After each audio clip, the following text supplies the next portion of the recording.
होगी और आप उसको उससे फ़ायदा ना उठाएं। ऐसी पॉलिसीज़ भी होती हैं कि जिसमें जो अमाउंट आप इंस्टॉलमेंट में देते हैं उसी के बराबर आपको वापस मिल जाता है। तो ज़ाहिर है इस पे तो एतराज़ नहीं किया जा सकता, मगर उन पॉलिसीज़ पे ये कहा जाता है कि जहाँ पे आपने जब कोई कोई किस्त दी है तो उससे ओवर एंड अबव आपको जब वापस मिलता है तो चूंकि ये सूद होता है लिहाजा इसे एक्सेप्ट नहीं किया जाएगा।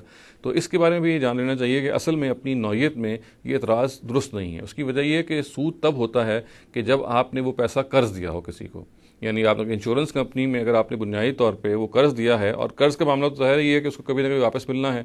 हमें मालूम है कि इंश्योरेंस के मामले में पैसा कभी वापस नहीं मिलता, बल्कि उस पूल में हमेशा रहता है।